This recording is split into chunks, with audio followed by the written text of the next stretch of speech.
Okay, so everyone, good morning or good evening for those in Indonesia. First of all, I'd like to reintroduce myself because maybe this is my first time teaching in deconstructing. So I'm Christina. Hi, everyone. I'm based in Jakarta right now, actually in Depok, not in Jakarta. And right now, I'm a part also of the deconstructing team together with Nathaniel. He's here today. Yeah. Together with Nathan, we're going to have the Indigeneity session. So if you see on our website, it's we haven't updated yet, but in our website, there are four modules, and we are now entering the second module. It's about actually, it's written the indigenous traditions and philosophies. So today I'm going to share with you about the indigeneity. I'm going to share this.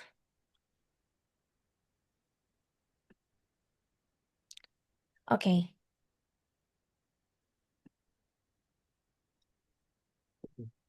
So, I'm going to talk about indigeneity in Indonesia, about its histories, translations, and political lives. So, when we talk about indigeneity, especially in Indonesia, what does it mean? So, we can trace back um, to the time where we were in the colonial era, then we are entering to the time where we have our independence, and then after Suharto period, so it means after 1998. Yeah. So before I start, there are four things that I'm going to explain. The first one is the overview of this module. And the technicalities. So because Nathan and I are in different places, so I'm in Depok in Indonesia, and Nathan is in the States. So we're going to have different times during our sessions. So for example, this week it's going to be PM in Indonesia and AM in New York or in the States. While next week it will be the switch. So PM will be in the States and AM will be in Indonesia. And of course, we won't do this like only by two of us. There will be guest speakers, and we'll be announcing soon about who are the guest speakers. That's the first one about the module of this indigeneity. And then the second one, the aim for this session, the first session of this module is to understand the concept of adat and indigeneity in Indonesian context. So what adat means actually and how, okay. Oh yeah, Derek just reminded all of us in the chat. So when we are on the Nathan side, we will have the hybrid session as usual. Okay, so what actually adat means and how it correlates with indigeneity. And then the third one is to trace the historical transformation from colonial to post-reformasi periods. And then the last one, of course, to explore how indigeneity operates as both identity and political discourse. And feel free if you all have questions or comments, you can leave it on the chat box. Or maybe you can raise hands and you can talk. Okay, so before I start my presentation, I want to ask all of you, in your mind or based on opinions, based on your experience or your knowledge, what does indigenous mean? Anyone wants to share their answer, or you can type it on the chat box if you like, or you can raise hands.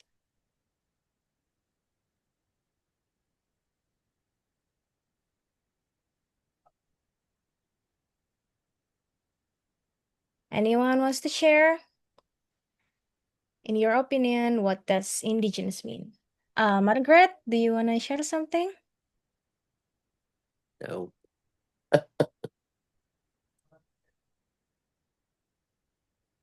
Um, I think there's a internet connection problem. Okay. So Aju said about komunitas adat or adat community. Okay, Derek. I guess I can take a stab at this. This might be a very layman's understanding of what indigenous mean, but sort of in my head, any sort of like community in Indonesia that has cultural traditions and aspects that sort of predate the Dutch. I guess that's sort of my sense of what indigenous or adat might mean.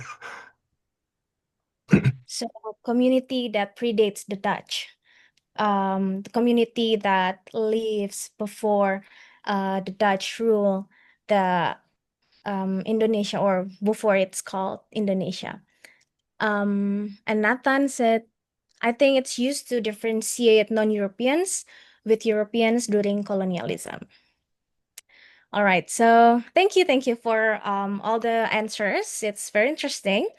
And of course, we all have different opinions, different knowledge, and different experience or even background about to um, to perceive the meaning of the indigenous itself.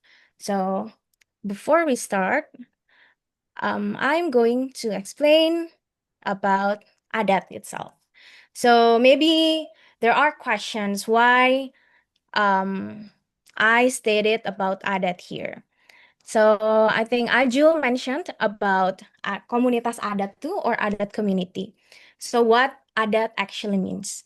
So when we trace the history of indigeneity and adat, adat is often translated as custom or tradition in Indonesia. Because why adat is often translated as custom or tradition? Because um, it it has meanings about the community, how community lives their tradition, how community lives their life, and how actually community sustains the way that they live the way of their life, you know.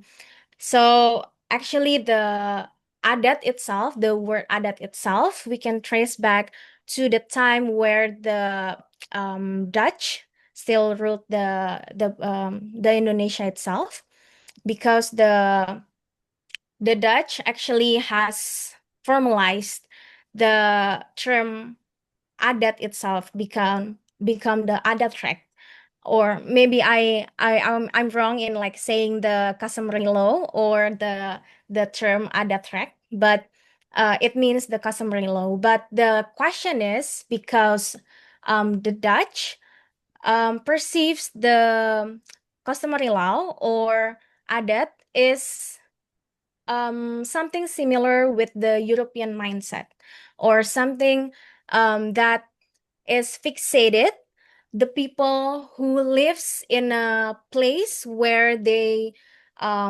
never, like, you know, they are not nomads, they lives there like for years, for hundred of years, and they have their own traditions and that kind of thing, and they perceive adat as um uncodified law. So they understand adat as something that um that has sanctions, you know, the law that has sanctions, but it actually is not codified or uncodified.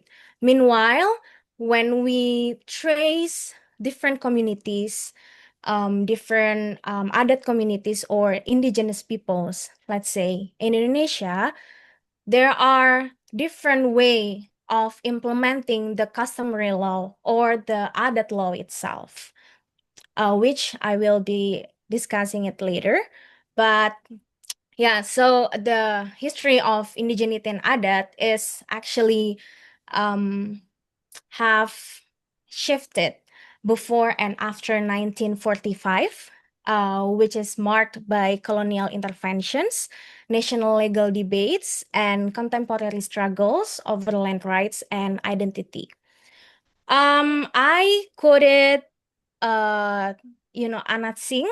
Anat Singh is an anthropologist who has been doing research about indigeneity, and she said that Dutch scholars has elevated adat, and which is best translated as custom, to the status of customary law.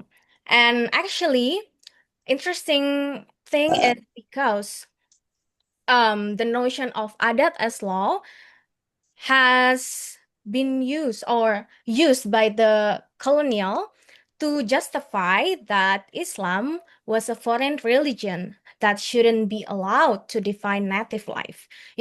So you see um the historical story here where adat is used by the colonial to justify something that might um give the negative effects to the colonial rule. Okay, so how was adat and indigeneity before 1945, or we can say the colonial era? The first one, there was a legal dualism and the formalization of adat. What does it mean? So, the legal system in the Dutch East Indies was actually very, very dualistic. As you might know from our first module that Derek had explained to us about how Europeans, thinking and how it implied the, let's say, the founding fathers or the people who have significant impact of the for the country independence. So Europeans were subject to Dutch law, while natives, or it used to be called Bumiputra or inlanders. For the context, inlanders was used by the Dutch to call the natives or pribumi or Bumiputra, and it was used as a derogatory term or something that um, you know perceives negative meaning for those people who are pribumi. And they think that, or they perceive that, natives were governed by their religious laws, institutions, and customs, or let's say adat law. And actually, this segregation between Europeans and also the natives actually reinforce a system of racial caste. As actually Nathan has said on the chat about this segregation to differentiate the Europeans and non-Europeans. And how actually this segregation reinforce a system of racial caste.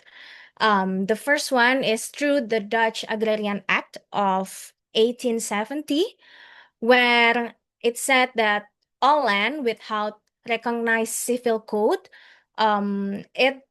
it was seen as the staatsdomein or the state domain. So the Dutch or the colonial has right over that land. And actually, this act led to widespread land appropriation, but also catalyzing systemic interest and customary law among Dutch scholars. So you can see that because of this Dutch Agrarian Act of 1870, there are two, I can say, or we can categorize two types of, Dutch people. Those who are inclined to the government or the colonial rule, and those who are inclined, who have or have different opinion or disagree with this government. One of them the prominent one actually coming from the Leiden. It's called the Cornelis van Vollenhoven. So Cornelis van Vollenhoven was a legal scholar who developed the ideology of adat or the customary law, which he distinguished Indonesia into 19 customary law areas. And the Vollenhoven aimed to protect the native population from Western law and capitalism and try to emphasize that adat focused on community, the things that were collective rather than individual interest, because there were like um division, or um, it divided into this two, not ideology, but two sides of the Dutch people. And actually, interestingly, this thought from the Vollenhoven was supported by some um, Indonesian people, or Indonesian scholar who um, took their education in Leiden, which I will explain later. So the Dutch deliberately used adat law to establish named, bounded, and organized adat law communities, or we can say here as masyarakat hukum adat, to facilitate indirect rule and consolidate the authority of Dutch appointed adat chiefs. So, you know, there are pros and cons about this adat ideology, because on the other hand, it was used to strengthen the colonial rule or colonial power by appointing someone as the head of adat community, or as the chiefs. But on the other hand, it was seen as, it's protecting the native population. There are the romantic nuance when Vollenhoven said about this adat ideology. And as I said earlier, they also used the concept of adat to argue that Islam was a foreign influence and attempting to separate non-Muslim from Muslims to perpetuate colonial rule. So other than um, separating between Europeans and non-Europeans, it also separating the impact or the effects of Muslim with non-Muslim. So this is actually the Vollenhoven's picture, and the book. It's about adat law. If even if we see now, Leiden has a lot of archives, documents about adat law in Indonesia. Sorry for the bad quality picture because it's all that I can found. Okay, so if you remember that I mentioned earlier, the idea from the Vollenhoven is actually supported by the Indonesian scholars who took education in Leiden. The examples is these three men, Supomo, Maramis, and also Subarjo. They were influenced by the Leiden school and were impressed by the critique of the laissez-faire capitalism, or we can maybe simplify it as the free market, where the government has less or to non-intervention to the capitalism through the market. And the idea that adat provided the basis for imagining Indonesia as a coherent nation with a unique personality. So, we can see that these people still like to use the romantic nuance, romanticize the term of adat itself, and the ideas like gotong royong or mutual aid were identified as the foundation of the Indonesian national personality. But actually, the interesting part is, even there are the attempt to romanticize the adat itself, there are different or like multiple meanings in like seeing adat by the Indonesian scholars, or um, the the Indonesian, what's so called, those founding fathers. And actually, the the how these people, this Indonesians view of adat is actually they combine it between the integralistic political thought and with the spirit of the nation, where, even the community has their own law, has their own way of life, but we are united as one nation. We are united as the nation state, which will be called later as Indonesia. So this is actually I quoted from the Davidson and Henley, where they try to capture about Supomo's idea about the adat itself. So Supomo was one of the people who agree with the Van Vollenhoven. And actually, this is also another fun fact that many of those agree with the Van Vollenhoven, actually, majority coming from the Minang and also Javanese, which we will be discussing it later in other sessions, but it's for the rough context. And Supomo has argued actually that individualistic cultures actually inappropriate for Indonesia. But the way that Supomo saw the adat or the adat community itself is actually a paradise. He romanticized as a paradise where the gap between the ruler and the ruled actually very, very little. And the people obey the leader. The people trust the leader. That kind of idea. Meanwhile, for Sukarno, he used village life as the epitome of solidarity and mutual cooperation. Sukarno used the idea of, gotong royong, solidarity to mobilize to the idea is more the integralistic part to unite these people with that solidarity as one nation. So that's the slight difference between the idea of adat. So actually this is land. I got it again from the Leiden website. It's actually the worker. So he's from Indonesia, or it used to be called pribumi or native.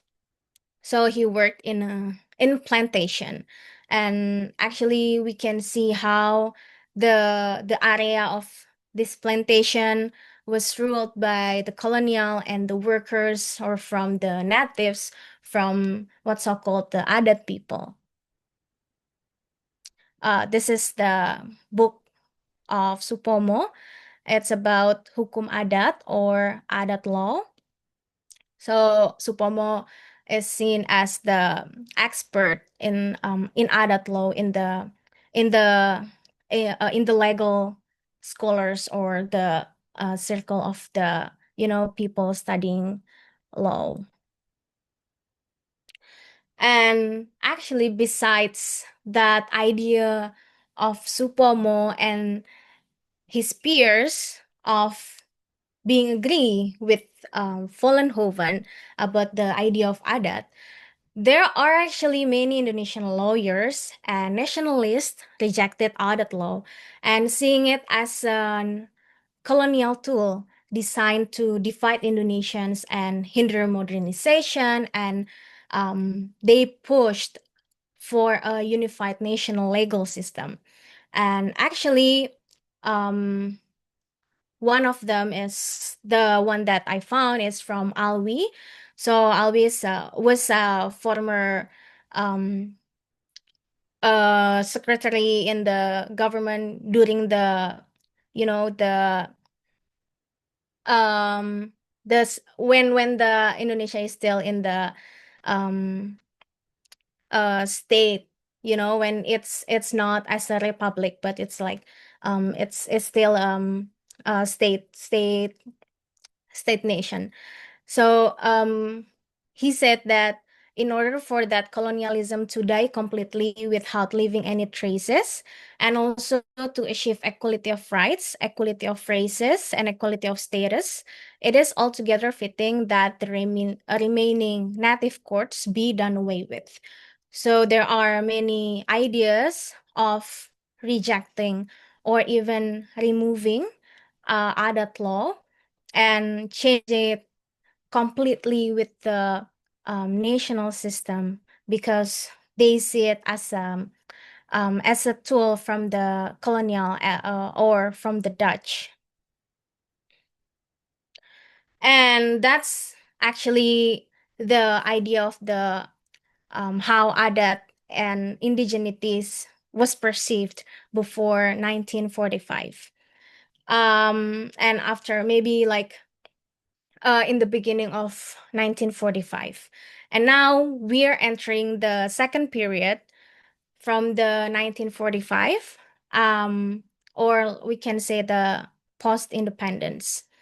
So the idea of how people perceive adat in this year as maybe you might guess that they think adat um, not as something important, but they see adat as might see it as a hassle. They might see it as something that um, you know, hinder the unification or centralization. That's why there ways of how people try to suppress adat law is rising in this era. So I will try to categorize to some period of timeline. So the first one is the early republic and new order. We can see it from the 1945 until 1999, 1998. Sorry, I know it's a very, very long period of time, but the ideas actually was developing or evolving in this era. Um, the first one is there was recognition of indigenous or adat in the 1945 Constitution. So we can see in the Constitution, there were no Bumi Putra term. It uses the term Orang Indonesia Asli or Native Indonesian to avoid colonial racial discrimination. So they saw the Orang Indonesia Asli as is neutral term to describe the the native or the indigenous people. And then the second one is there was a suppression of adat in favor of unification. So following independence, the desire for national unity actually led the nation to the republic to favor the Western legal tradition over fragmented adat law.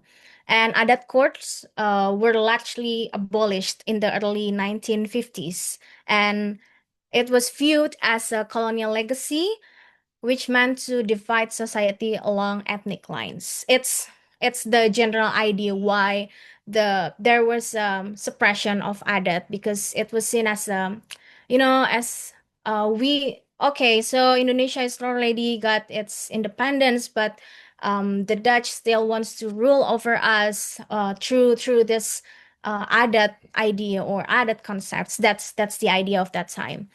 Um, and actually um this is a quote that I took actually from Lev about the how unfavorable the existence of adat courts at that time.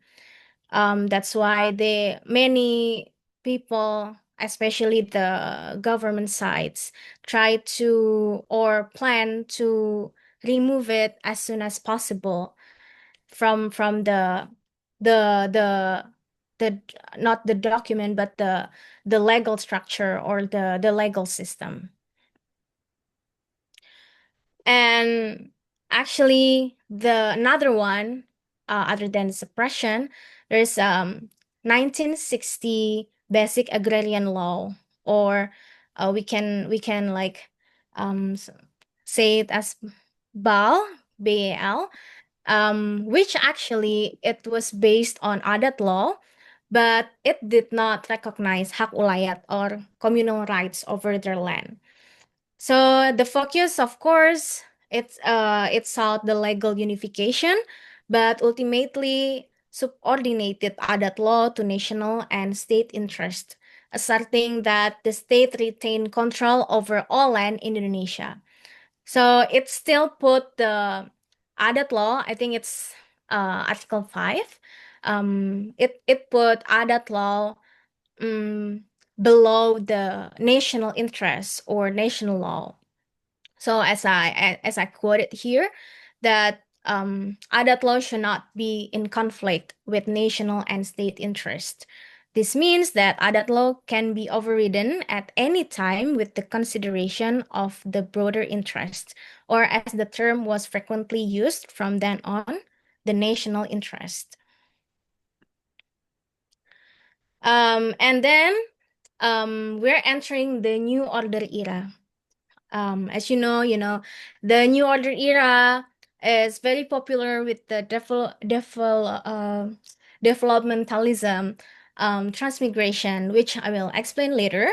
But actually, the interesting part is because Suharto, which was president on the this New Order regime, he said clearly that all Indonesians were native or were equally indigenous. And hence he denied the relevance of international indigenous debates. Um, so because of this statement, and actually, if you follow the debate of this indigenous peoples, even in the formal side or the government side, when the representative of Indonesia coming to the UN, for example, the stance is still the same that all Indonesians were equally indigenous. It's so you see the how it's developed the idea. Um, the early New Order regime passed the Basic Forestry Law. So the Basic Forestry Law actually, quote unquote, was inspired by the BAL or the Basic Agrarian Law from the 1960.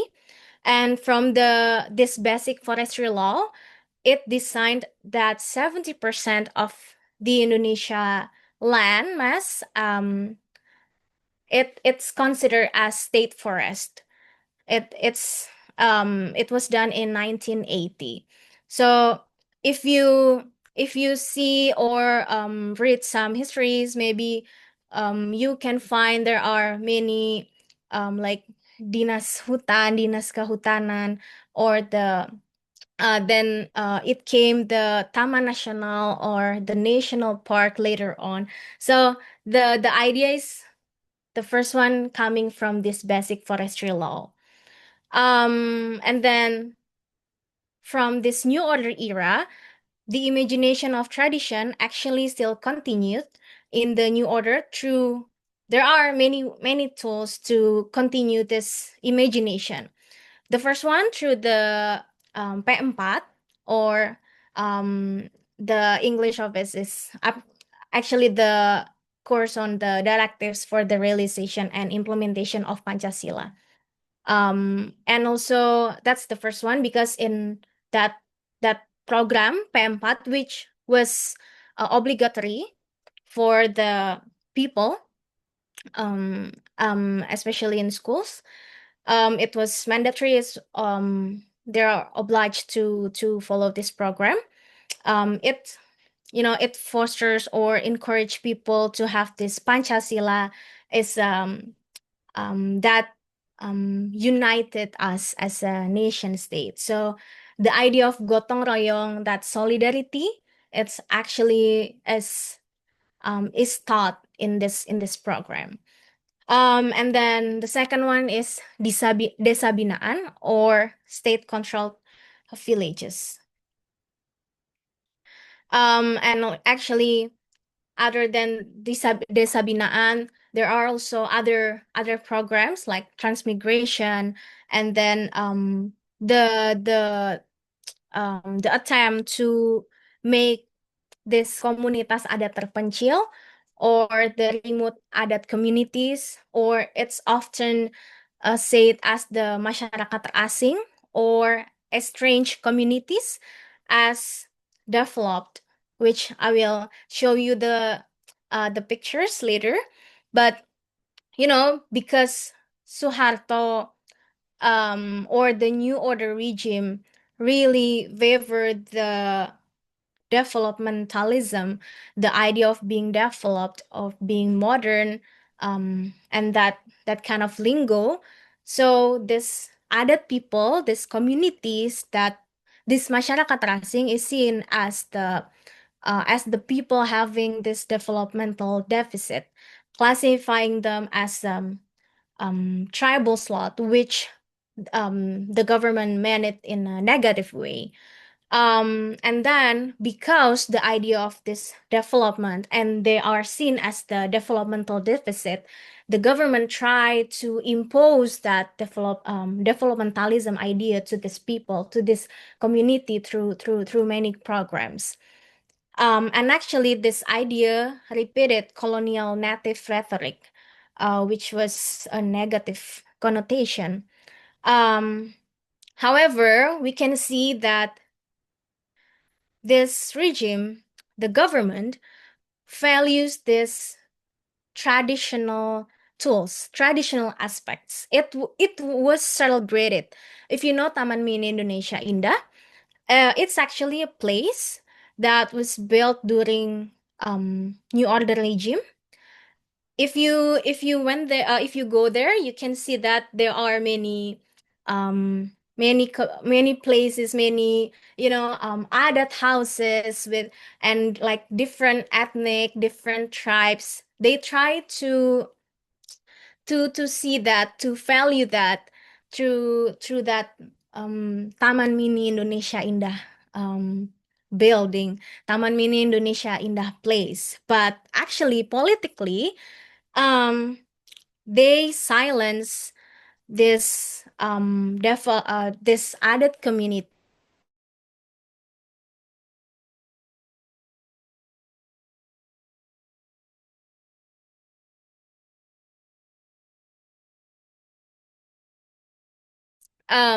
Following that, added ideals actually were seen as harmony and solidarity. And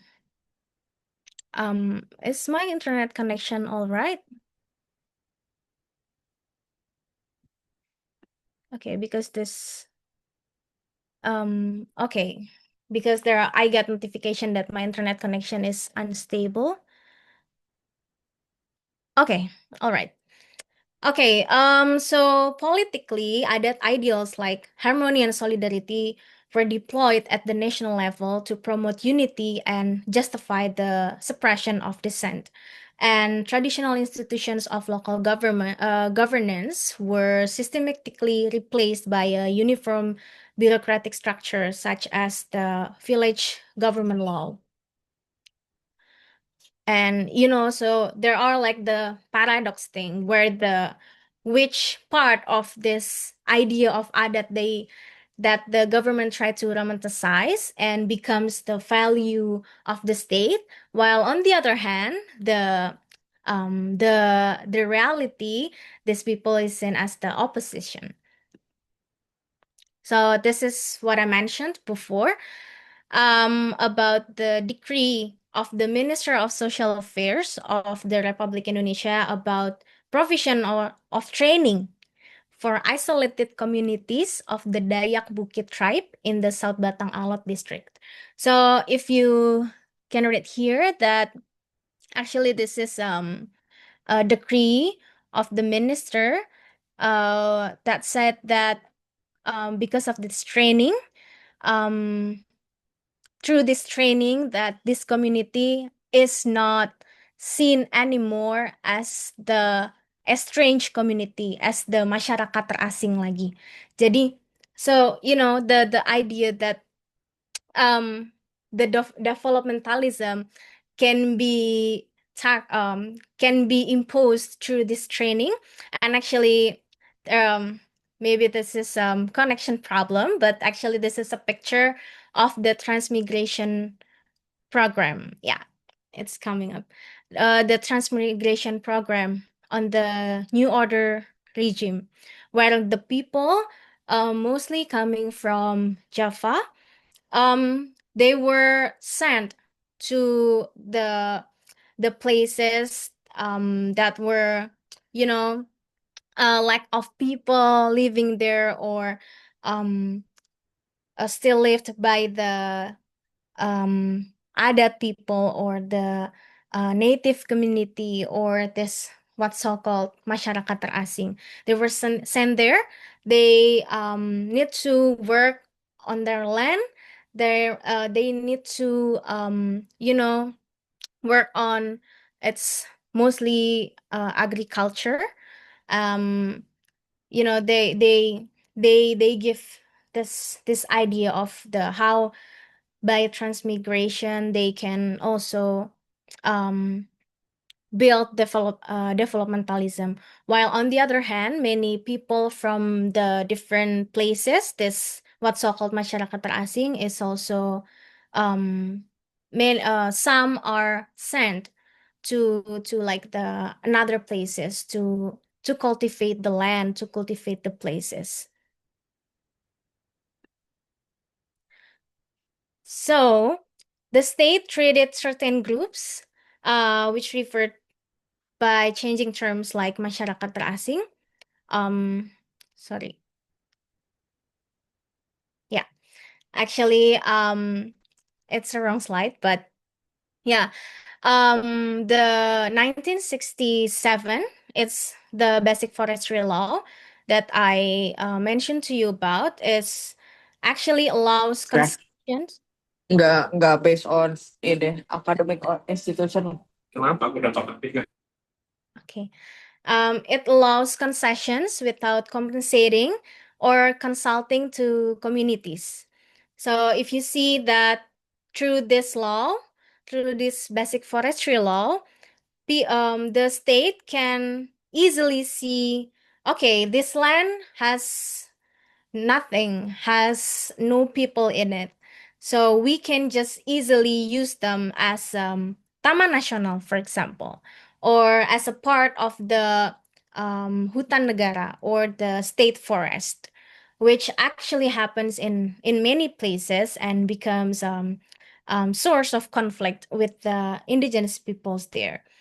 And even not only indigenous peoples, but even the migrants who move there, it also becomes the source of the conflict because of this state forestry law.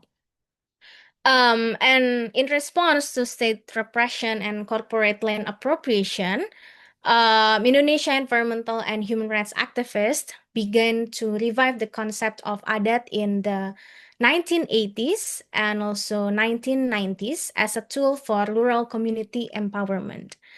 And these local struggles often preceded the introduction of international indigenous rights discourse. And for this part, I want to explain about how it connects with the international discourse. So, in international discourse, actually, the idea or the activity, or how indigenous peoples, or what's so called also native peoples, try to fight for their rights, fight for the land. It's actually had started in 1930. But then on the it was perceived and read by the UN, and they started to make research, or make a deep investigation about this adat community. And actually, if we see this, it started in the 1980. So the 1980, there was a realization, the awareness, the act, the political act from the UN. We try to investigate it. We try to data research about these people, about the indigenous peoples, and then it impacts a lot of um, debates, a lot of discourse, and finally, it also impacts the trajectory or the direction of the how the development itself was framed at that time. And why in Indonesia it started in the 1990s or 1980s, because if you know that there is a prominent and a popular NGO in Indonesia, environmental NGO, it's called WALHI. So actually, while he, as an environmental NGO, had connection with other NGOs or networks outside Indonesia, and through the network, they perceived that the importance of the issue of land grabbing and the community, how the people in the community can fight for that land grabbing. So that's actually the the emergence or the beginning of that idea of masyarakat adat that later on will be followed by the NGOs or by the movement from different indigenous peoples in Indonesia. Okay, so this is post Suharto era. Of course, it's called Reformasi.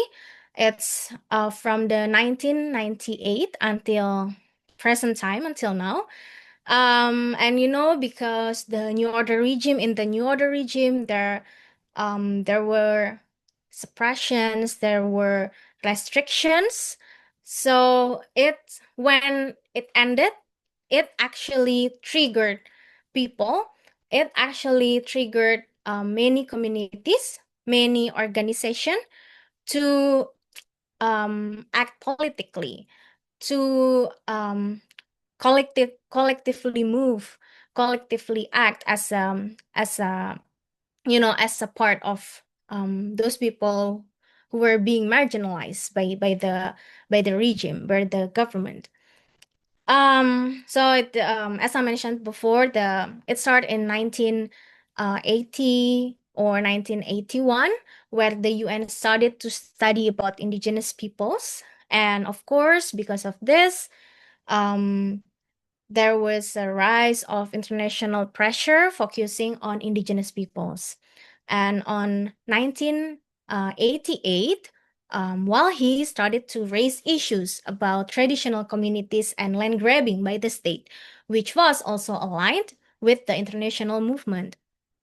And later on, activists adopted the term masyarakat adat or adat community as the Indonesian equivalent of indigenous peoples. Actually, this is also a political choice. Why it is a political choice? Because if you remember on the previous slides, we see that oftentimes it was captured as Bumi Putra, as native people, as orang asli, as that kind of being pribumi, orang asli, but actually it also creates a stratification problems, racial problems, and because of that issue, um, finally many activists, many NGOs, um, they try to move beyond the pejorative state labels and leverage the historical semantics of adat. And also I want to add here that the idea of this masyarakat adat or adat community, we can see how NGO actually involved and NGO try to push forward this agenda of masyarakat adat. And in 1999, AMAN, or Aliansi Masyarakat Adat Nusantara, or in English we can translate it as the Indigenous Peoples Alliance of the Archipelago, was formed as a result of numerous meetings. There were many meetings that from different people across Indonesia that helped to crystallize the ideas of the movement. The idea of all right, so we are coming here as the people who were marginalized, who were coming from different tribes, different suku, and then we came here as a movement, as a unified movement, and we called ourselves as masyarakat adat, which later on called as Aman. And also, I want to explain a little bit about this political choice of masyarakat adat. As I mentioned, it's a choice because if you remember the transmigration program, where there were migrants then, right? Migrants to to different places, to different areas, and later on, the migrants they might lived with the adat community. They became families. They are part of this indigenous people. So that's why the term of orang asli can be a problem if they keep on using that term instead of masyarakat adat. So this is a quote actually about the Aman. Um, the thing that I want to emphasize is actually how the creation, the start of this of Aman as a organization, it interlinked with the transnational indigeneity movements. And actually the translation of indigenous peoples, of course, is a strategic positioning within the globe. So they try to strategically working, interlinking with the global movement, and also with the what's called maybe national movement, or the like different with the different areas in Indonesia. So this is pictures of the Congress, Indigenous Peoples, Indonesian Indigenous Peoples Congress. Um, and this is the time where there were a lot of meetings, a lot of strategies, a lot of political stances to finally create this movement.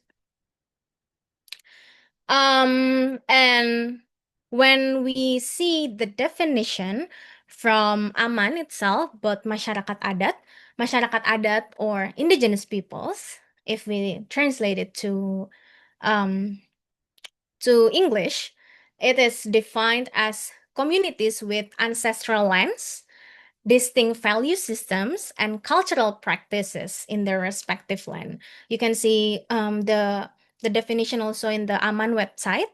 And crucially, the articulation of indigenous identity emerged in response to the threat of state and capital enclosure. And also about the recognition politics and decentralization.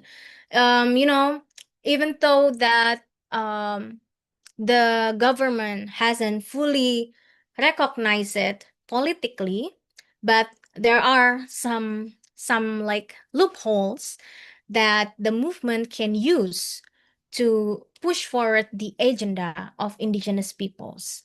For example, about the autonomy laws or the autonomy daerah, which encourage new political roles for adat at the local level. And in 2001, MPR, or Supreme Parliament, decreed the laws and policies regarding natural resource management must recognize, respect, and protect the rights of adat law communities. although the implementation could be and is of course problematic, but there are some loopholes that can be used by the movement to push forward the agenda. This is the quote actually that I took from Brochure. It's about the adat battles, or you know how adat is used to as an articulation over the identity and resources in parts in Sulawesi, Kalimantan, West Papua, Bali, Flores, and Sumatra. And about the decentralization, actually, you know, sometimes, of course, the problem can be because it includes the local elites, which can be pointed also as the adat chief or the head of the indigenous peoples in different communities. So it can be sometimes a problems because the elites' interest and how they can be different. There are different interests between the marginalized people in the community and with the local elites. Um, and also there are also the conflicts and contradictions. For example, the contemporary deployment of adat is of course highly political and often tied to struggles for land control against extractive capital and migrants. For example, like Dayak people, and with Dayak conflicts in with the Madura immigrants. And also the second one is, even though there are adat revivalism, we need to look at also there are some potential dangers, or maybe if not dangers, there are negative implication. For example, the ethnic exclusion, conflict, and the strengthening of traditional hierarchies, as I mentioned about the local elites. So, actually, from those like historical trajectories of indigenous peoples or adat itself, we can see adat as a political strategy to reclaim sovereignty and self-determination. So, as a quote from Rianto, that indigeneity as counter and closure of state spaces. And because it's already 7, I will try to be quick. So this is actually the translation of the how the adat movement, because I remember that I read a journal writing that emphasized, I forget about who actually wrote this, but the emphasis was on how the adat current adat movement is different with the movement with the adat idea from the colonial, from the Dutch. But what I want to imply here, or what I want to present here, how actually the adat concept from the Dutch actually linked to this present movement, how this idea still lingers even until now. This romanticization, the essentialism, and everything still lingers.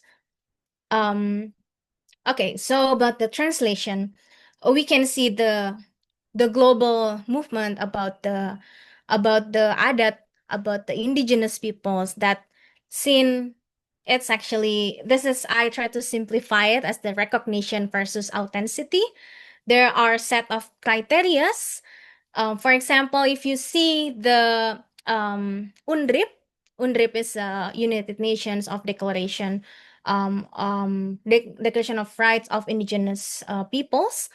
There are criterias of how community can be seen as indigenous peoples. So there are criterias. Same, the idea or the concept is same as the law. If you see the law of how, maybe not the law, but the criteria of the adat is, there are some categories. So positivistic ideas makes the criteria of that adat community or the indigenous peoples. And then it moves to the Southeast Asia. Why I mention Southeast Asia here? Because through the global movement, we can see that in the global discourse or global perspective, um, so, oftentimes it fills with the idea of settler versus non-settler. But it's slightly different. It's quite different in Southeast Asia because indigeneity in Southeast Asia is often understood as a positioning. Is That's why, if you remember my slide about when Suharto mentioned that all people in Indonesia are indigenous. So we are like natives, we are indigenous because the concept or the idea from seeing that all Indonesians people are indigenous, actually it's used from the like the global perspective, the Western perspective about the settler and non-settler. But if we see deeper in Southeast Asian context, it's the indigenous people or indigeneity is often seen as a positioning, which is neither natural nor inevitable or not simply invented, but it emerges through specific patterns of struggle, drawing upon historically situated practices. And there are like meaning in relation. Like, for example, in Indonesia, there are um, how indigenous peoples or masyarakat adat, it's also have relation with the migrants, have relation with their resources. This is an example. And then we move to Indonesia, where the history and the trajectory, forms or positioning, it's actually negotiated, and the imagination of nation state or negara bangsa and movements is actually revolve around that imagination, either by the government seeing the how the indigenous peoples or the adat people should be, like, seeing as they need to be fully attached with the land. But if we trace back to the history, there are many communities who did slash and burn, who were nomads, who didn't stay long enough in one place. So I can share to you one article. Actually, it's from Eric Wolf that mentioned that actually the people in like Javanese area, it used to be like similar to the people in Kalimantan. They did slash and burn. But because of the Dutch ruled over, the Dutch um, try to, control the land. They try to settle. They try to cultivate without needing to move from one place to another. So, that idea, it's kind of similar with that. And one thing that I want to emphasize that the indigeneity is always translated. It was never static, and of course, it's shaped by the dissension and conformity. Why it's never static? Why it's always translated? Because if you see the how the people in Indonesia, for example, is might be different from the indigenous peoples in the States, or indigenous peoples in Canada, for example. So you see, it's always translated to the context, to the location. It's never static, and also it's shaped by the dissension and conformity. And of course, indigeneity as the process. I wanted to use the concept by Trigger and Daly. It's emerging, it's always historically produced, it's negotiated, it's through web and power relations, and it's flexible, it's adaptive to new context. So I also want to emphasize that the different histories from the Dutch, and then from the those called founding fathers, and then those from the government in the New Order regime, and then from the NGO from the international movement, it somehow collides to like different dots, you know. So Tanya Lee make the term as the conjuncture of history, or the coalition of the history, which is dynamic, but it is not random, that the historical conjuncture. And the interesting part is actually it revolves, and it is like different from time to time. And maybe for the closing of my presentation today is I want to like share a story from the Tania Lee's research about Lindu and Lauje, where actually both are indigenous adat communities, but both perceives adat differently. For example, Lindu community during the colonial era, the Dutch tried to impose that they are like they are native, they have that adat law, that they have this like ethnic system, and it was historically reproduced by the Lindu people, and they claim themselves as the indigenous peoples of Lindu. Meanwhile, for Lauje, because it's located in a quite a distant area, and the Dutch had little intervention to this place. There was a time there where Lauje was not considered themselves as indigenous, or not meaning that they don't see now as indigenous, but there was a time that because they didn't see that what the relevance of of politically seeing themselves as indigenous. It's like a different context, even though both are in Sulawesi, but both perceives the indigeneity or the adat concept differently. That's it from my presentation today. Yeah, thank you, everyone.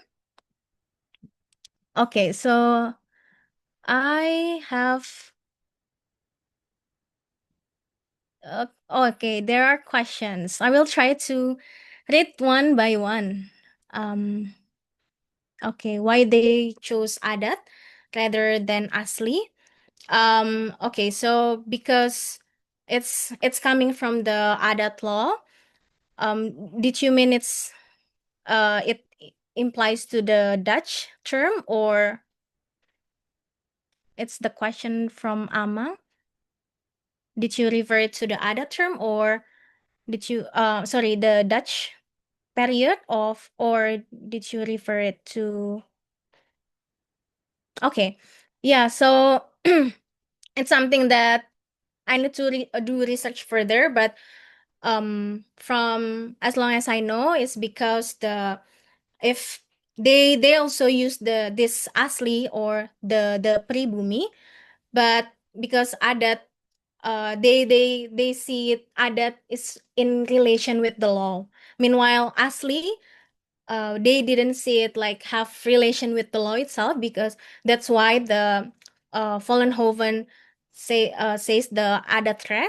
It means the customary law. So the standing point, the first point, they see this adat is because they have law. They have like uncodified law, rather than the people itself. They have law, they have different law that is different from the European law, even though in way of thinking, how they perceives this law, it also like kind of the European way of thinking. Okay, I'm going to move.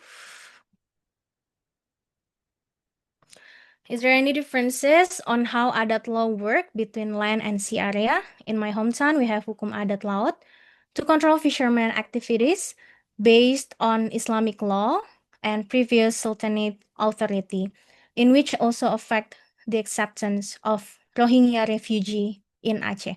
Okay, thank you, Gab. This is a very interesting question. Um, Actually, how adat law how adat law works is contextual and different from one community to another. So if you ask me if there are differences, of course there are differences in how adat law works. So that's why I mentioned earlier that how Dutch view adat law is different from how the community views adat law. So Dutch view adat law as something that is okay, it's fixed. It's A, B, C. But in reality, sometimes adat law can be contextualized based on the community itself, based on how the community lives their life, based on how community um, dynamically modified the law. So it can be different from one place to another. And of course, there are differences between land and sea areas, or even those in the upland and highland area of indigenous peoples.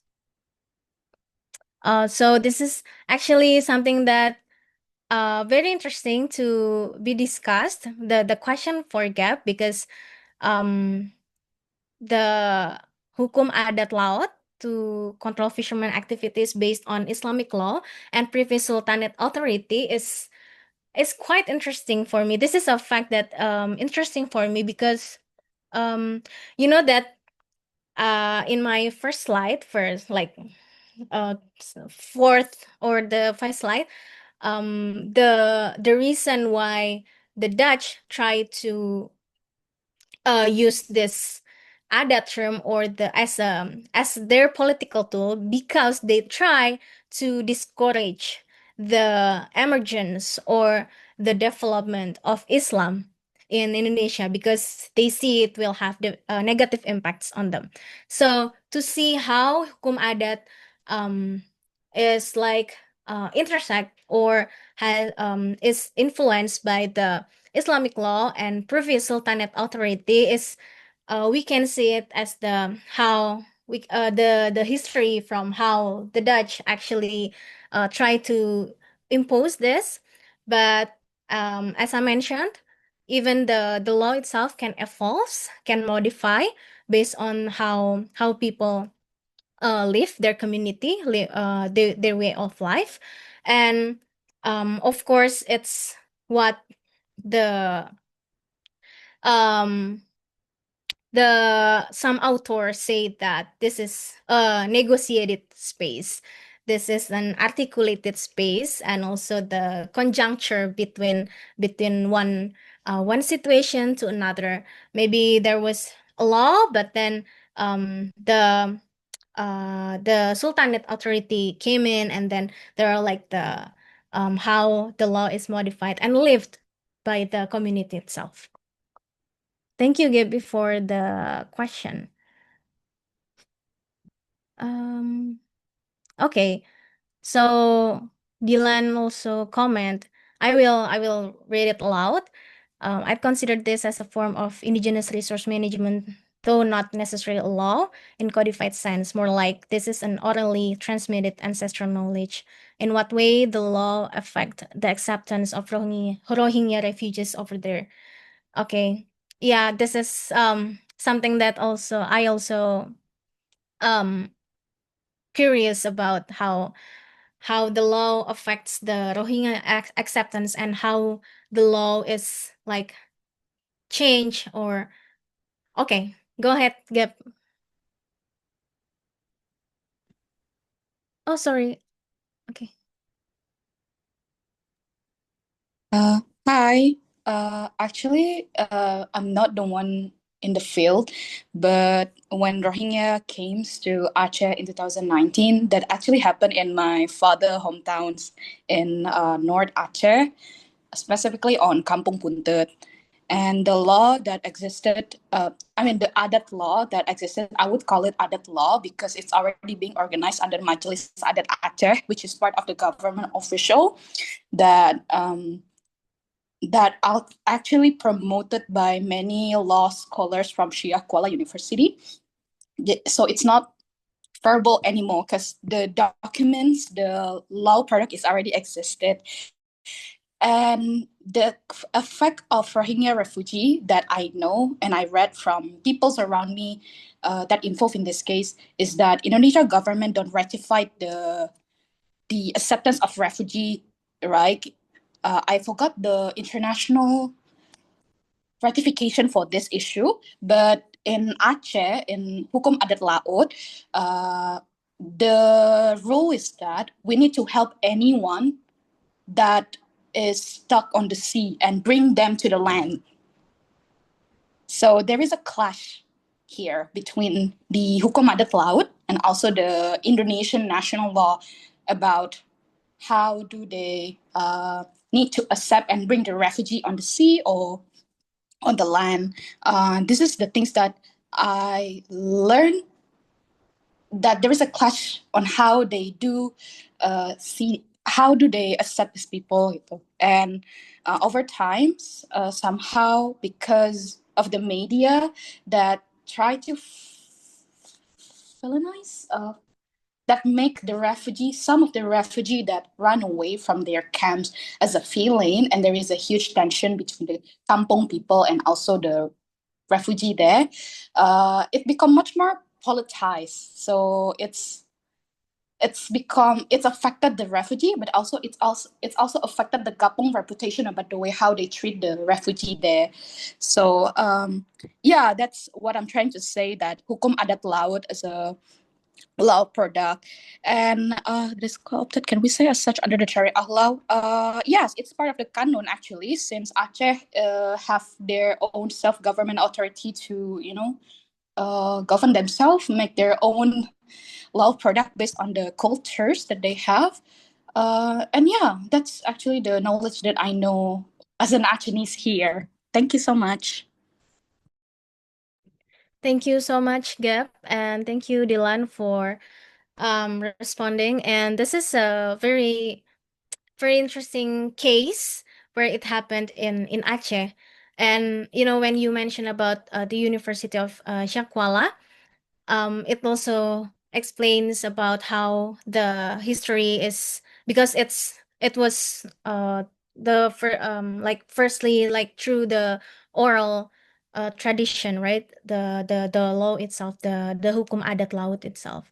And I'm this is like just my curiosity about how actually the researchers or the NGOs or the University Shakwala is involved there and try to reproduce that law, and like how it impacts the community to not only use the law, but the way they like contextualize the law through different cases, like for example in Rohingya cases, where there are like difference from the adat law itself with the state law. Okay, so but does that mean Aceh peoples are being careful now to exercise their religiosity since some aspects of their adat overlaps with it? Gap, do you have any ideas or comments on that? Um, actually, I tried to type it, but somehow my brain started thinking about the grammatical things on my sentence because I'm not speaking English as my first language. But I would say I don't have any answer toward that. However, the concern that I have currently toward the existence of hukum adat in Aceh is that there's a clash between how the government institutionals or perhaps NGO classified something as part of illegal or not. This has happened not only on the sea, but it's happened in land. There is a case of mining. Yeah, mining.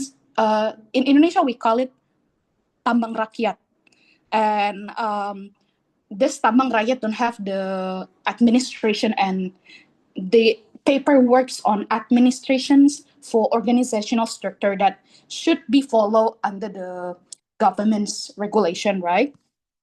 However, I think this is the recent thing that I got from Sago Aceh. There's a clash on how that it is like intentionally, gimana cara bilangnya? it feels like there is no spaces for peoples, for the rakyat, for the local peoples there to do the mining because they don't have this paperwork or administration structure officially. And they try to fulfill that, but the government accept the company, but the Tamang Rakyat they not allow it because there is like some excuse for these people to you're not allowed to do this, you're not allowed to do this, and somehow they put some justification that, oh, this is a protected forest, so you shouldn't do that. But however, they are live in that protected forest for more than 10 or 20 years, so there is a conflict about that also in land. And for the sea, my answer for Dylan Basri question, rather than worrying about the religiosity, because I think it's a very an abstract concept to to define it in Aceh community. My concern, many young generation not aware with this existence of hukum adat laut or hukum adat in Aceh, because hukum adat is part of the government official, but we also adapt and follow the national law. And the thing that happened is that there's a decreasing identity crisis, not decreasing, there is a identity crisis that also happened a lot in Achenese young generation, especially in using the language, not even hukum adat. So I'm worried more toward adat in that kind of aspect rather than the religiosity part, because not all of Achenis are religious. That's yes, they are using Islamic law, but religiosity is something that very wide also to discuss. So yeah, for me, more the existence that not being acknowledged by young generation that concern me the most rather than that part. Yeah, I think that's all. I'm yapping too much. Thank you. No worries. I think we learned together here, and thank you so much, Gab, for the very interesting insight and on that case, on the Aceh case, because I haven't done my research a lot for the Aceh case, so this is something very interesting and new for me also, especially about how it relates with Rohingya and how the hukum adat laut and the difference between the context in Aceh. So thank you so much, Gab. Okay, I'm going to read another question.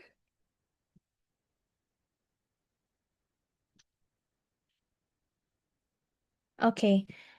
So, can I get some insight about our people in Papua and how indigeneity concept may or may not applicable? Any historical point of view? Thank you, Adi, for the question. So about the indigeneity in Papua, I think we need to trace back to the history why it is co-opted by not only by the how it's seen as the part of the Indonesia, but it's also used by the government to as a place where the developmentalism need to be pushed forward, need to be like forced there without like sometimes and most of the time it doesn't trying to see the contextuality of the indigeneity in Papua itself. But I think in Papua we can see to like to see it strategically like the any historical point of view we can see from the Dutch era how the people in Papua is in relation with the Dutch, and then coming from the government itself, how they are in a relation, how they are perceived by the government and how they perceive the government. Because I know that in Papua there are also many migrants. There are, there, because I know that orang asli Papua is a term there. There are a lot of stigmatization OAP or orang asli Papua in different sectors, in work, in like daily life. So I think it's also important how this OAP is seen or even is perceived by the people itself. Um how indigeneity coexist with the what's so-called modernity. How actually the people in Papua who move to another place see the peoples in the land. It's also important to track that historical Adi. I hope that's a little insight that I can think of right now. Um but maybe we can discuss it later about the okay. Yeah, any practical of advice to promote modern education for OAP. So, for this question for how to promote this modern education, when we see, because I'm coming from anthropology, so I always see it's from the context. When we see to promote that modern education for OAP, first of all we need to learn how they um see the education itself, because not everyone, because what I perceive here correct me if I'm wrong, but what I perceive here when we talk about modern education, it's almost like the curriculum, the structural curriculum.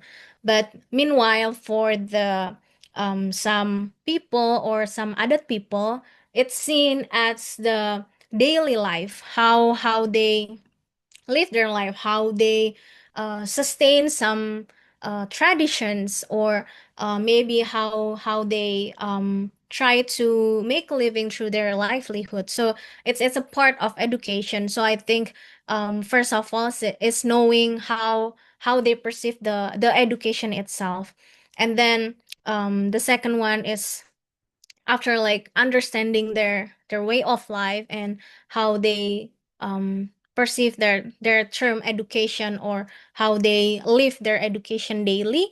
It's also important to collaborate. I think it's a important term. I hope it's not a buzzword, that collaboration, but it's something that should be done inclusively, where it includes not the OAP itself. OAP itself should be the center, and but it also includes the NGO who like have have agenda or interest in like working with OAP, and then also the local government, and to see the strategic point of view, to see the strategic plan, where the what is the agenda of the government, what is the agenda of NGO, and how the OAP still being the center of that plan, but it's still aligned with the agenda. It's also important when we want to implement a program involving the indigenous peoples or other people. But yeah, first of all is understand the nuance, the context, and the people itself. It's the first thing, I think, and then the second one, move forward with the collaboration. Yeah, that's um okay. Okay, Adi, maybe if there are any questions or any comments that you want to discuss, we can discuss it later, if you want me to like send you some sources or some like information regarding to this, because I know there were some programs that also involving OAP, and they also work towards the how to promote education towards OAP, with OAP. Okay. Um wait a minute. I need to see which one. Okay. So it's from Chata. Okay, I will read that. Interestingly, the Bill on Recognition and Protection of the Rights of Indigenous Peoples, or RUU PPMH, defines indigenous peoples Indonesia as masyarakat hukum adat, not masyarakat adat. While masyarakat adat is indeed the term used by NGOs. It seems that masyarakat hukum adat is a colonial era terminology used to refer to native or pribumi people. Is this been revised, or is it a different bill drafted? So, for the RUU Masyarakat RUU MA, or RUU Masyarakat Adat, it hasn't been ratified because it's not considered as the state priority, the state the list of the state priority or state agenda. So, the to answer the first question, it's not been legalized. But for the term, it's actually I need to do more research about this RUU PPMH, or RUU Masyarakat Adat. But as far as I know, that this term Masyarakat Hukum Adat has already changed by through the Masyarakat Adat. But there are the definition, the not the conflict, but the what is called the differentiation, or the pro and cons of using the masyarakat hukum adat and masyarakat adat.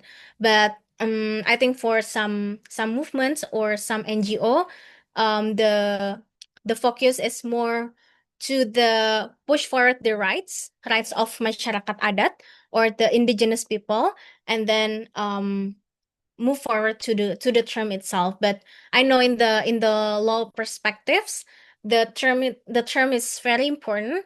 It's something that should be worked on. But from as far as I know, I might be wrong. So please, if you all have another information or another clarification, please do add. But as far as I know, the term is already masyarakat adat, RUU MA, or maybe it can be, probably it's a different RUU. But as far as I know, it's already RUU masyarakat adat. And then for the term, many coalitions try to work on the legalization, the pushing forward the rights itself, rather than focus on the term itself. Okay.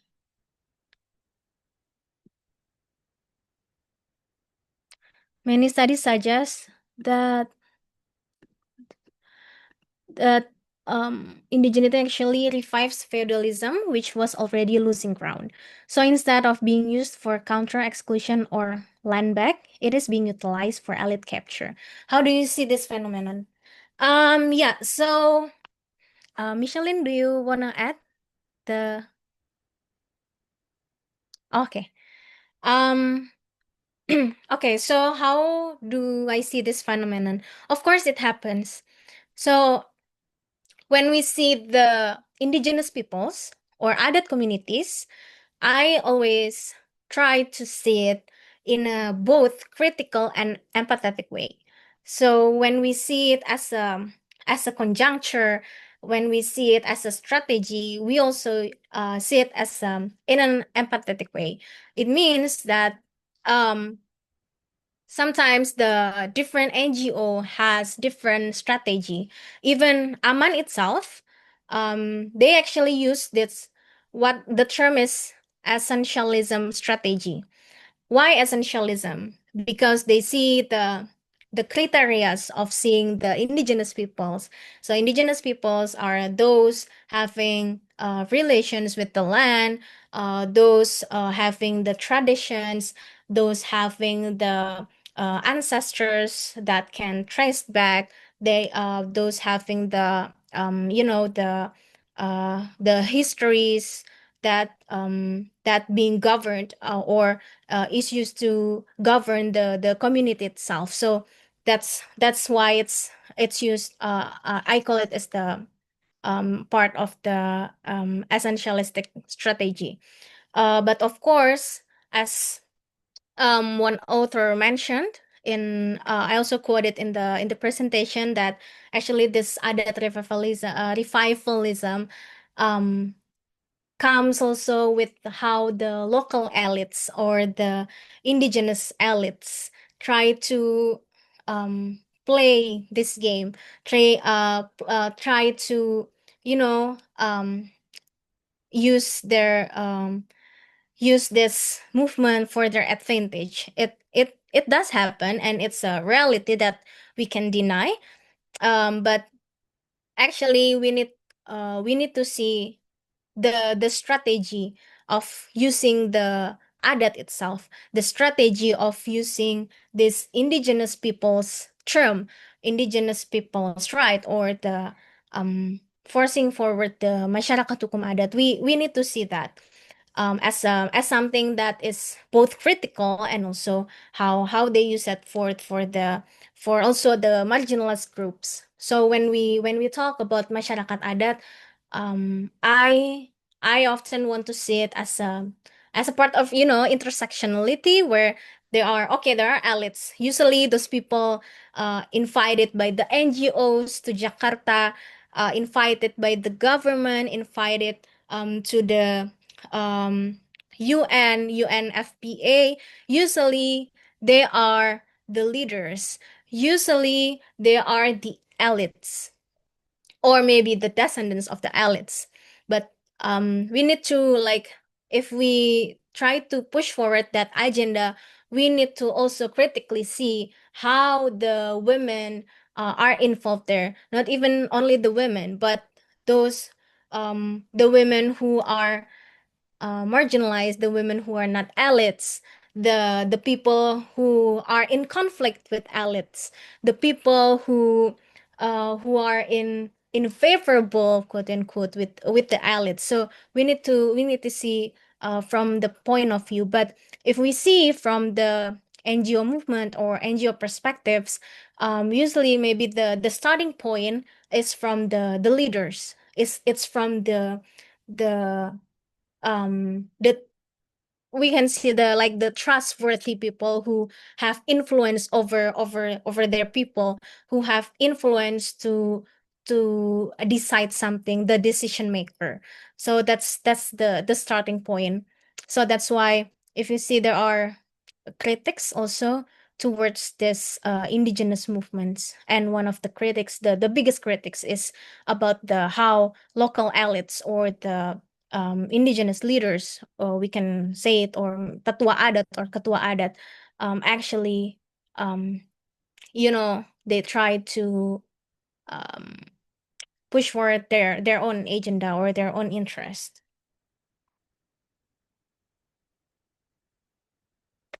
Okay.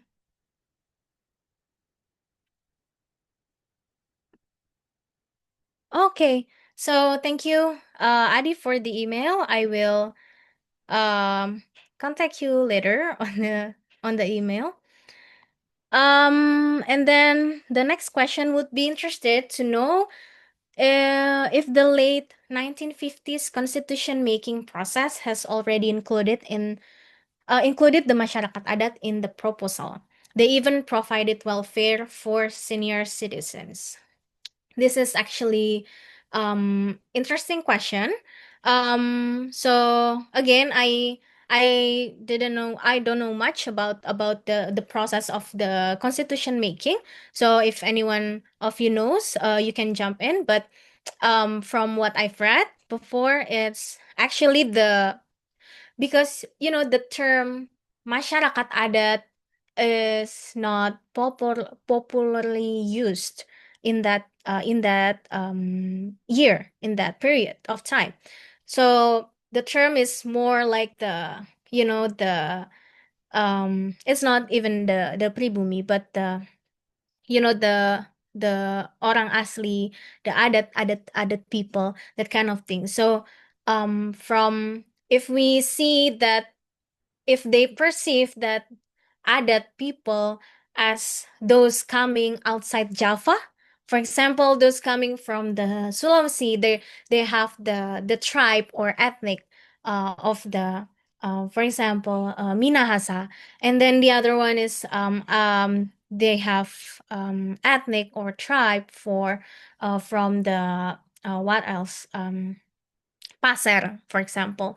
So that's uh, they might consider it as the representation, but from their point of view, we can see, I think, how they include the masyarakat adat. It still limits to those having, of course, success, and I think it still limits to the scholars. Please correct me if I'm wrong, but that's my what I perceive from what I know and what I've read. It still limits to the scholars, to the scholars in that sense. Those people who writes and who conceptualize that constitution making.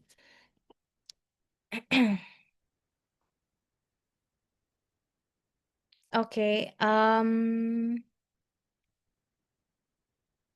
Okay.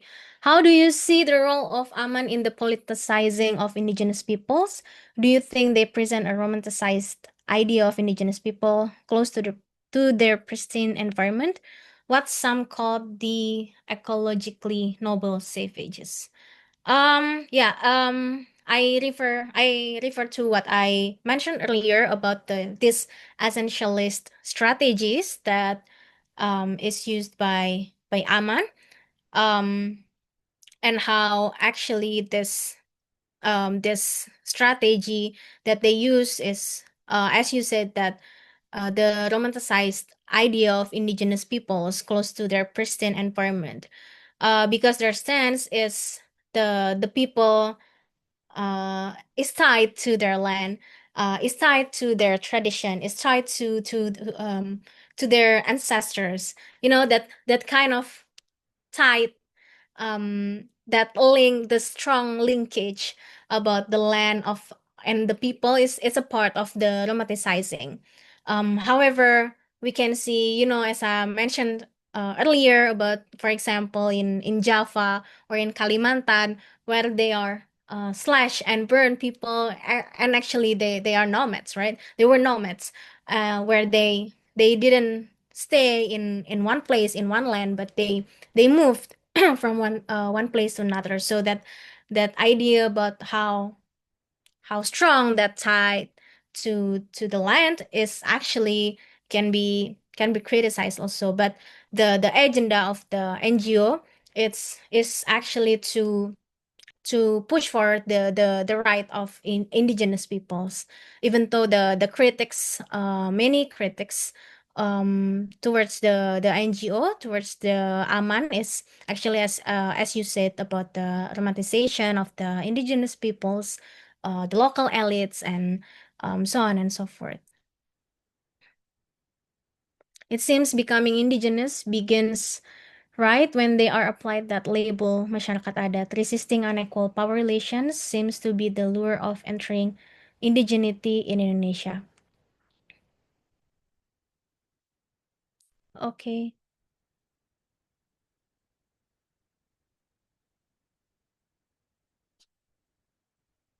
Okay. So I scroll to the other questions. Okay, so for the answer by Chata, I think it's also applied to, for example, it's I want to share the how the indigenous peoples in Kalimantan. There are the Passer. We often call it as Dayak Passer now, and also Meratus. So previously, um, Meratus and Passer, they didn't want to be called as Dayak. They want to call usually, like, for example, in New Order regime, they call themselves as Meratus only, or Meratus without, like, Dayak Meratus, or Passer without Dayak Passer. So the idea of being like that that Daya community, that indigenous community, actually is tied to the interest, to the goal of the community itself, to the strategy, the positioning of the community itself. What because being a Dayak people, being indigenous peoples who are united, who actually um they are inclined with the with the idea of what many NGO try to achieve, and then they try to they make this they are agree to be part, or maybe they acknowledge themselves as Dayak peoples. That's one example actually. And when we see about the the movement or the indigenous people itself, especially in Indonesia, we can see also it's their way to, when they claim or they try to use the indigenous, or they want to be part of masyarakat adat. It's actually um a way to not only to gain access, but it relates to the resources. It relates to the land, as one of the author that I quoted in my presentation, Rianto, said that it's actually it tied to the um to the resources, to where they can not only maybe the land is one of the resources, but for example, for the sea nomads, how can we see it when they also like often move from one place to another, right? In the sea, in the context of sea. So yeah, it's actually interesting to think more about the contextuality of the masyarakat adat itself, and how they try to achieve their rights as indigenous peoples um legally through the state. That's why there are there is RU Masyarakat Adat that is being forced right now. This being pushed right now to the government, and then there are like appeal to the international community, try to gain the supports. So it's a part of their strategy also, that we need to see it like contextually and differently from one place to another. What makes them want to fight or force this rights, or this idea of the indigeneity. Okay.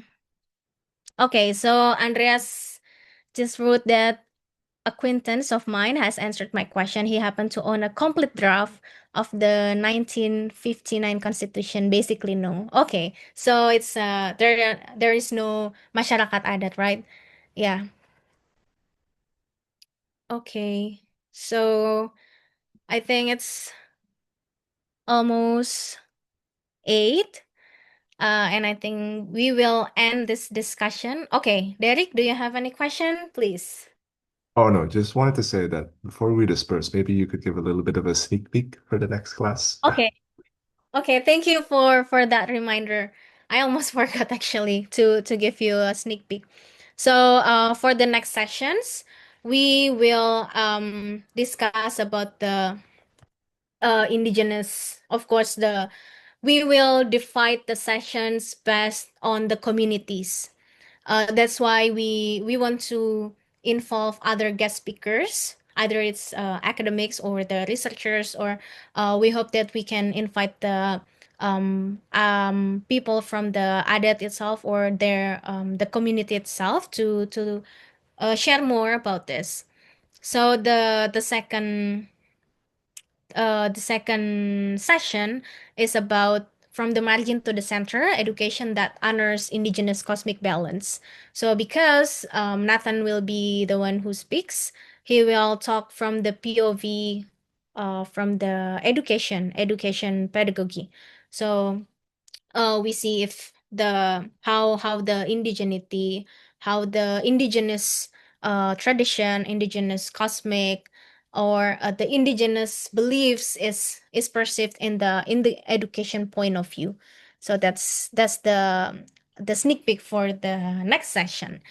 And of course, for the another session, the next sessions until the end of the session of this module, we will have, like, for example, the Sumba, and then the Dayak, and different communities. We will give the details later, but yeah, it's all that I can give the sneak peek for the next week.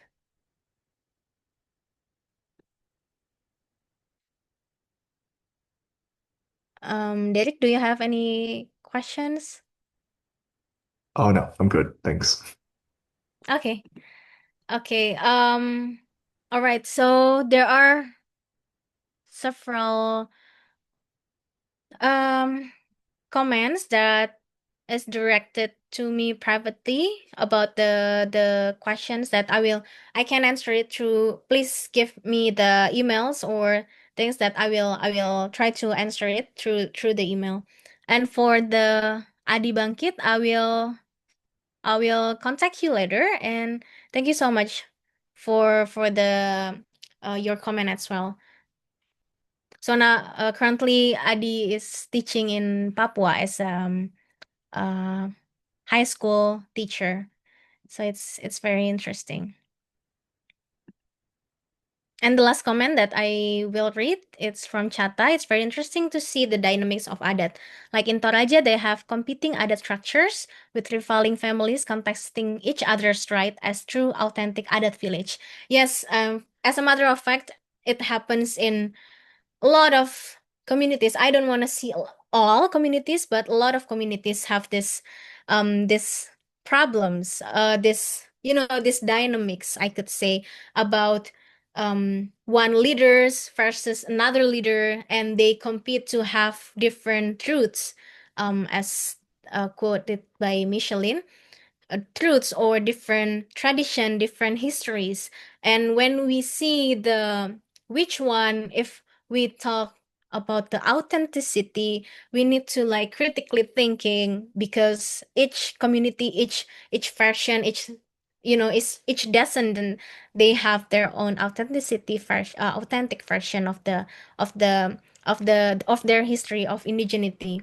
Some say that they're coming from their place, some say coming from their place. It might be affected also by the migrants, by the people coming from their place, who comes first to their place, who comes from to this place, and then how they collide, how they finally create a community that exists until now. It's also a question. So when we so the stance or the point of view when we go through this second module is to think that indigeneity is not fixed concept. It's very dynamic. It's very, it can work not only dynamically, but it's not static, it's not fixed. It's always like, it can be modified, it can be changed, or it can be preserved as it is. So different community has different way of living their life, living their adat, or living their tradition. So that's all that I can say. That, yeah, it's already 8 p.m., and I know it's it's late maybe already for the people in Indonesia, especially people in Papua that I know are joining right now. So thank you so much, and thank you everyone for coming in and tuning in today. I hope today's session is insightful, and this recording I will give it to Nathan, and Nathan will upload it to the YouTube. So yeah, stay tuned for the full record in YouTube. Thank you so much, everyone.